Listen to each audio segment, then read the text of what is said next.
Hello दोस्तों, स्वागत है आपका हमारे चैनल यूपी एग्जाम क्विज़र में।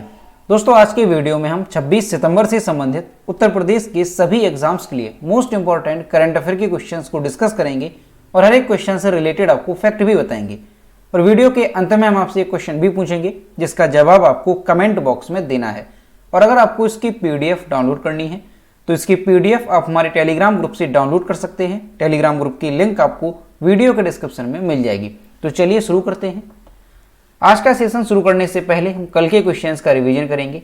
कल का पहला क्वेश्चन है, उत्तर प्रदेश के किस जिले में जल्द ही चिड़ियाघर बनने जा रहा है?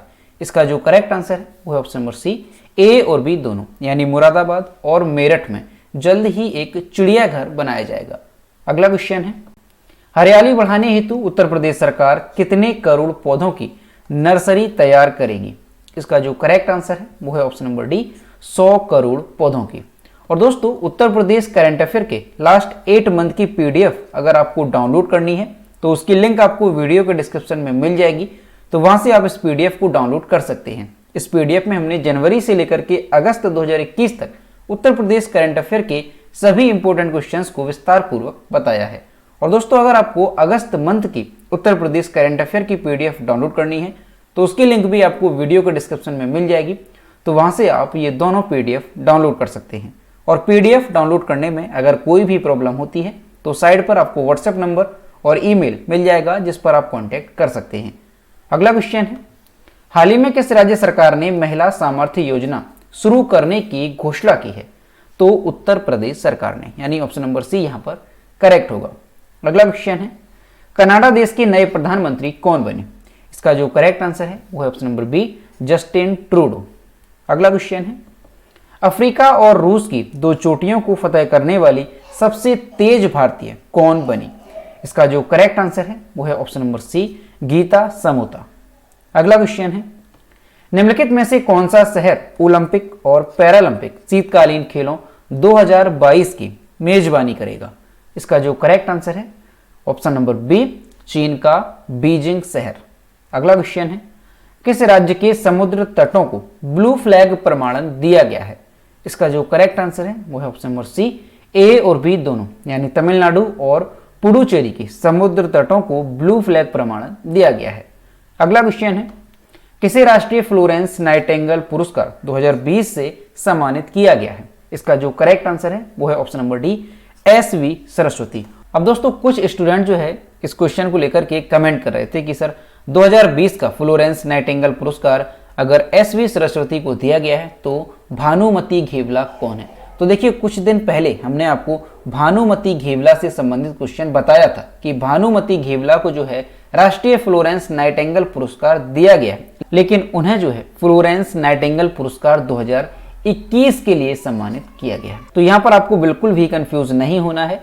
जो भानुमति घेवला है उन्हें राष्ट्रीय फ्लोरेंस नाइटिंगेल पुरस्कार 2021 से सम्मानित किया गया है और जो SV सरस्वती हैं इन्हें 2020 के लिए सम्मानित किया गया है। अगला क्वेश्चन है, हाल ही में किस राज्य के काजा में दुनिया के सबसे ऊंचे इलेक्ट्रिक वाहन चार्जिंग स्टेशन का उद्घाटन किया गया? इसका जो करेक्ट आंसर है वो है ऑप्शन नंबर सी, हिमाचल प्रदेश।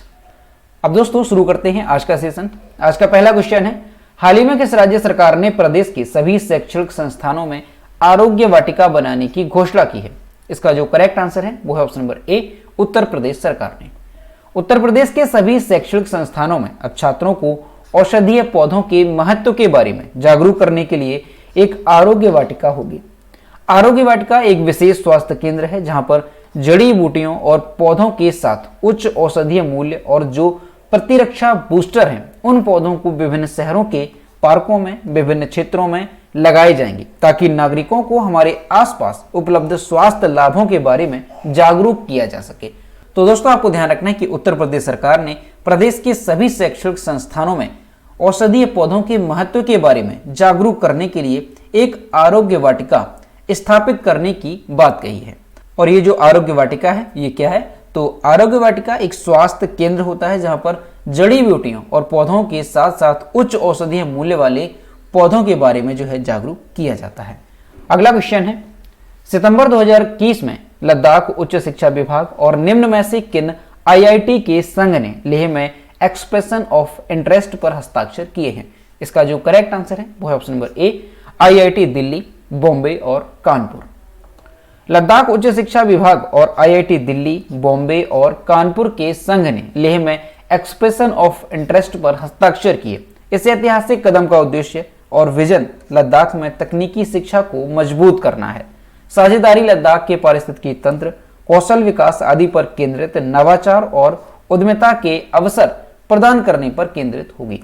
तो दोस्तों आपको ध्यान रखना है कि लद्दाख उच्च शिक्षा विभाग और आईआईटी दिल्ली, बॉम्बे और कानपुर के संघ ने लेह में एक्सप्रेशन ऑफ इंटरेस्ट पर हस्ताक्षर किए हैं। और ये जो हस्ताक्षर किए गए हैं इसका उद्देश्य क्या है? तो इसका उद्देश्य और विजन लद्दाख में तकनीकी शिक्षा को मजबूत करना है। अगला क्वेश्चन है, हाल ही में उत्तर प्रदेश के किन जिलों में प्लास्टिक प्रोसेसिंग पार्क बनाए जाएंगे? इसका जो करेक्ट आंसर है वो है ऑप्शन नंबर सी, ए और बी दोनों, यानी गौतम बुद्ध नगर और गोरखपुर में प्लास्टिक प्रोसेसिंग पार्क बनाए जाएंगे। गौतम बुद्ध नगर और गोरखपुर में प्लास्टिक प्रोसेसिंग पार्क बनाने की तैयारी है। यमुना एक्सप्रेसवे औद्योगिक विकास प्राधिकरण यानी ईडा प्लास्टिक प्रोसेसिंग पार्क 100 एकड़ में विकसित करेगा। ऐसा ही एक पार्क गोरखपुर में भी 52 एकड़ में बनने जा रहा है। इन प्लास्टिक प्रोसेसिंग पार्कों से हजारों लोगों को रोजगार मिलेगा। इन पार्कों में प्लास्टिक इंडस्ट्री की देश विदेश की कंपनियों के निवेश की उम्मीद है। तो दोस्तों आपको ध्यान रखना है कि अभी हाल ही में गौतम बुद्ध नगर और गोरखपुर में प्लास्टिक प्रोसेसिंग पार्क बनाए जाने की घोषणा की गई है और इससे पहले भी गोरखपुर में 52 एकड़ में एक प्लास्टिक प्रोसेसिंग पार्क बनाने की बात कही गई थी। अगला क्वेश्चन है, स्पीड टेस्ट 2021 ग्लोबल इंडेक्स के अनुसार इंटरनेट स्पीड के मामले में भारत का रैंक क्या है? इसका जो करेक्ट आंसर है वो है ऑप्शन नंबर डी, 122वीं। Internet speed measurement tool speed test चलाने वाली ऊकला ने, आपको ध्यान रखना है, ऊकला ने अपना स्पीड टेस्ट 2021 ग्लोबल इंडेक्स जारी किया है। इसके अनुसार वैश्विक स्तर पर 2020 में मोबाइल डाउनलोड गति 59.5% बढ़ी है। जुलाई 2021 के दौरान मोबाइल इंटरनेट स्पीड के मामले में संयुक्त अरब अमीरात शीर्ष 10 देशों में शीर्ष पर बना रहा। इस बीच Bharat 17.77 Mbps mobile download speed के साथ 122वें स्थान पर रहा। तो दोस्तों ये क्वेश्चन मोस्ट इंपॉर्टेंट है, आपको अच्छे से ध्यान रखना है कि स्पीड टेस्ट 2021 ग्लोबल इंडेक्स में भारत की रैंकिंग कितनी रही। तो भारत जो है इस रैंकिंग में 122वें स्थान पर रहा है, इसे आपको अच्छे से ध्यान रखना है। इंटरनेट स्पीड के मामले में जो पहले स्थान पर देश रहा वो कौन सा है? तो यूएई संयुक्त अरब अमीरात जो है ये पहले स्थान पर रहा है इस रैंकिंग में। अब दोस्तों अगर शीर्ष 10 देशों की बात की जाए तो वो कौन कौन से हैं? तो आपको ध्यान रखना है, पहला तो है संयुक्त अरब अमीरात, दूसरा है दक्षिण कोरिया, उसके बाद है कतर, उसके बाद है चीन, फिर है साइप्रस, फिर है नॉर्वे, उसके बाद है सऊदी अरब, कुवैत, ऑस्ट्रेलिया और बुल्गारिया। ये शीर्ष 10 देश हैं। अब दोस्तों ये रैंकिंग वाला क्वेश्चन था, तो 2021 में जितनी भी इंपॉर्टेंट रैंकिंग हुई है उसका हम एक बार रिवीजन करते हैं। तो आपको ध्यान रखना है ग्लोबल पीस इंडेक्स 2021 में भारत की 135वीं रैंक रही और इसमें पहले स्थान पर कौन सा देश था? तो आइसलैंड ग्लोबल पीस इंडेक्स 2021 में पहले स्थान पर था। कोर्सेरा की ग्लोबल स्किल्स रिपोर्ट 2021 जारी की गई जिसमें भारत 67 में यानी 67वें स्थान पर भारत रहा और उसमें स्विट्जरलैंड जो है पहले स्थान पर रहा।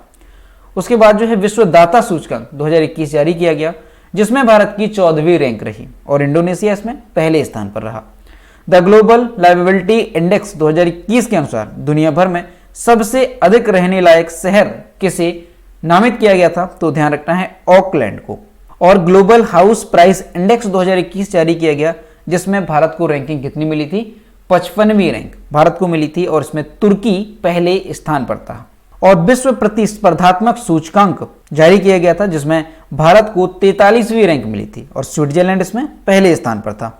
और उसके बाद जो है SDSN द्वारा जारी सतत विकास रिपोर्ट 2021 जारी की गई थी जिसमें भारत 120वें स्थान पर था और स्वीडन इसमें पहले स्थान पर था। और दोस्तों इसके बाद जो है centre for science and environment द्वारा ईज ऑफ लिविंग इंडेक्स 2020 में भारत के सबसे रहने योग्य शहर कौन सा बताया गया था? तो बेंगलुरु जो है 2020 में भारत का सबसे रहने योग्य शहर बताया गया था। और उसके बाद जो है एक रिपोर्ट आई थी साइबर सुरक्षा सूचकांक 2020, उसमें भारत को 10वां स्थान मिला था और इसमें पहले स्थान पर था अमेरिका। और दोस्तों एक रिपोर्ट जारी की गई थी पासपोर्ट इंडेक्स 2021, जिसमें भारत को 90वीं रैंक मिली थी और जापान को इसमें पहली रैंक मिली थी। यानी पासपोर्ट इंडेक्स 2021 के अनुसार जापान का पासपोर्ट सबसे शक्तिशाली माना गया था। तो दोस्तों 2021 में जो रिपोर्ट्स जारी की गई हैं उसे आपको अच्छे से ध्यान रखना है, क्योंकि एग्जाम्स के लिए ये मोस्ट इंपॉर्टेंट होती हैं। अगला क्वेश्चन है, लॉन्च पुस्तक 400 डेज के लेखक कौन है? इसका जो करेक्ट आंसर है वो है ऑप्शन नंबर सी, चेतन भगत। चेतन भगत 8 अक्टूबर 2021 को अपना नया उपन्यास शीर्षक 400 डेज रिलीज करेंगे। इसके लिए उन्होंने कवर भी जारी किया है। द गर्ल इन रूम 105 और वन अरेंज मर्डर के बाद केशव सौरभ श्रृंखला में यह तीसरा उपन्यास है। इस उपन्यास में सस्पेंस, मानवीय रिश्तों, प्यार, दोस्ती, पागल दुनिया जिसमें हम रहते हैं और सबसे बढ़कर एक माँ का कभी हार ना मानने का दृढ़ संकल्प की कहानी है। तो दोस्तों जो उपन्यास है 400 डेज, इसके लेखक कौन है? चेतन भगत। और ये उपन्यास कब रिलीज किया जाएगा? तो 8 अक्टूबर 2021 को इस उपन्यास को रिलीज किया जाएगा। अगला क्वेश्चन है, वर्ष 2021 में सबसे ज्यादा कमाई करने वाले फुटबॉलर कौन बने? इसका जो करेक्ट आंसर है वो है option number B, Cristiano Ronaldo. वर्ष 2021 में सबसे ज्यादा कमाई करने वाले फुटबॉलर क्रिस्टियानो रोनाल्डो बने। क्रिस्टियानो रोनाल्डो पुर्तगाल के फुटबॉलर हैं जिन्होंने लियोनेल मेसी को पछाड़कर 2021 में सर्वाधिक कमाई करने का रिकॉर्ड बनाया है। फोर्ब्स के मुताबिक उनकी आय 2021 में 585 मिलियन अमेरिकी डॉलर रही, जो कि पिछले साल 570 मिलियन डॉलर थी।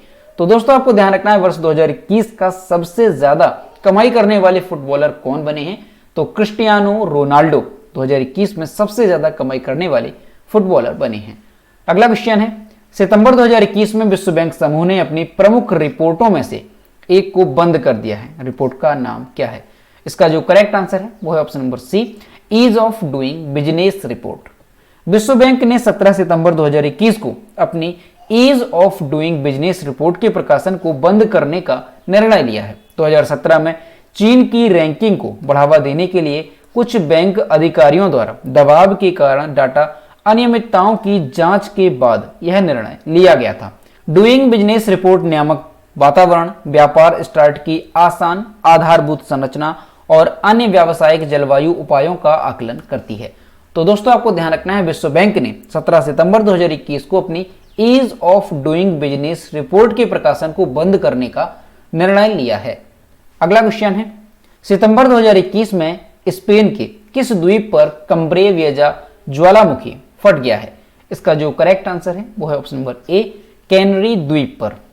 19 सितंबर 2021 को स्पेन के कैनरी द्वीप पर कम्ब्रे वियजा ज्वालामुखी फट गया। कम्ब्रे वियजा जो पिछली बार 50 साल पहले फटा था, ला पाल्मा द्वीप के दक्षिण में एक रिज में स्थित है, जहां लगभग 80,000 लोग रहते हैं। कैनरा उत्तर पश्चिमी अफ्रीका के 7 द्वीपों के एक द्वीप समूह ने आखिरी बार 2011 में ज्वालामुखी विस्फोट दर्ज किया था। 20वीं सदी में 2 बार 1971 और 1949 में कम्ब्रे वियजा में विस्फोट हुए।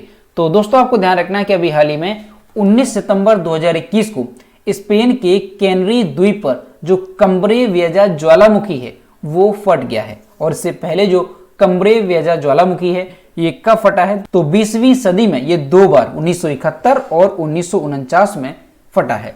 अगला क्वेश्चन है, लॉन्च पुस्तक डांसिंग विद अ ड्रीम के लेखक कौन है? इसका जो करेक्ट आंसर है वो है ऑप्शन नंबर बी, आदित्यनाथ दास। आंध्र प्रदेश के मुख्य सचिव आदित्यनाथ दास ने अपनी नई पुस्तक dancing with a dream launch की। यह पुस्तक कई प्रतिभागियों के लिए शीर्ष नौकरशाह में एक गहन विचारक और एक भावुक प्रेमी का मिलना एक सुखद आश्चर्य को दर्शाती है। तो दोस्तों आपको ध्यान रखना है, जो पुस्तक है डांसिंग विद अ ड्रीम, ये किसकी पुस्तक है और इसे किसने लॉन्च किया है? तो आंध्र प्रदेश के मुख्य सचिव आदित्यनाथ दास की ये पुस्तक है और उन्होंने इस पुस्तक को लॉन्च किया है। अगला क्वेश्चन है, सितंबर 2021 में किसने अंतर्राष्ट्रीय क्रिकेट से संन्यास की घोषणा की है? इसका जो करेक्ट आंसर है वो है option number B, Brendan Taylor. और यहां पर आप इमेज में देख सकते हैं, ये हैं क्रिकेटर ब्रेंडन टेलर जिन्होंने अंतर्राष्ट्रीय क्रिकेट से संन्यास की घोषणा की है। जिम्बाब्वे के पूर्व कप्तान और विकेट कीपर बल्लेबाज ब्रेंडन टेलर ने अंतर्राष्ट्रीय क्रिकेट से संन्यास लेने की घोषणा की है। अपने 17 वर्ष की लंबी करियर के दौरान उन्होंने 34 टेस्ट, 204 एक दिवसीय और 45 T20I खेले हैं। ब्रेंडन टेलर ने 2004 में जिम्बाब्वे के लिए पदार्पण किया। ब्रेंडन टेलर ने वनडे में 6,670 रन बनाए, टेस्ट में 2,320 रन बनाए और T20 में 934 रन बनाए हैं। तो दोस्तों आपको ध्यान रखना है कि जिम्बाब्वे के जो पूर्व कप्तान और विकेट कीपर बल्लेबाज ब्रेंडन टेलर थे, इन्होंने अंतर्राष्ट्रीय क्रिकेट से संन्यास लेने की घोषणा की है। और ये जो ब्रेंडन टेलर हैं, इन्होंने 2004 में जिम्बाब्वे के लिए पदार्पण किया था, तो इसे भी आपको अच्छे से ध्यान रखना है। तो दोस्तों ये थे 26 सितंबर से संबंधित उत्तर प्रदेश के सभी एग्जाम्स के लिए मोस्ट इंपॉर्टेंट करंट अफेयर के क्वेश्चन जो कि हमने डिस्कस किए। अब हम देखते हैं कल के वीडियो का क्वेश्चन जो हमने आपसे पूछा था। तो यह है कल के वीडियो का क्वेश्चन जो हमने आपसे पूछा था। अंतर्राष्ट्रीय एवं लिस्ट ए क्रिकेट को मिलाकर 20,000 रन बनाने वाली दुनिया की पहली महिला क्रिकेटर निम्न में से कौन बन गई है? इसका जो करेक्ट आंसर था वो ऑप्शन नंबर सी था, मिताली राज। और लगभग सभी स्टूडेंट्स ने इसके सही जवाब किए। और मैं आपसे हर रोज कहता हूं कि जो भी क्वेश्चन आपसे पूछा जाए तो सभी लोग उसका आंसर जरूर किया करो। तो यह है आज का क्वेश्चन। आईपीएल की किसी एक टीम के खिलाफ 1,000 रन बनाने वाले पहले बल्लेबाज निम्न में से कौन बन गए हैं? ऑप्शन नंबर ए है रोहित शर्मा, बी है ऋषभ पंत, सी है विजय शंकर और डी है श्रेयस अय्यर। तो इसका जो भी करेक्ट आंसर है वो आपको कमेंट बॉक्स में बताना है। तो दोस्तों अगर आपको आज का वीडियो पसंद आया हो तो वीडियो को लाइक करें, शेयर करें और अगर चैनल पर नए हैं तो चैनल को सब्सक्राइब करना ना भूलें। साथ ही बेल आइकन को भी प्रेस करें ताकि टाइम टू टाइम नोटिफिकेशन आप तक पहुंचता रहे। तो मिलते हैं नेक्स्ट वीडियो में। Thank you.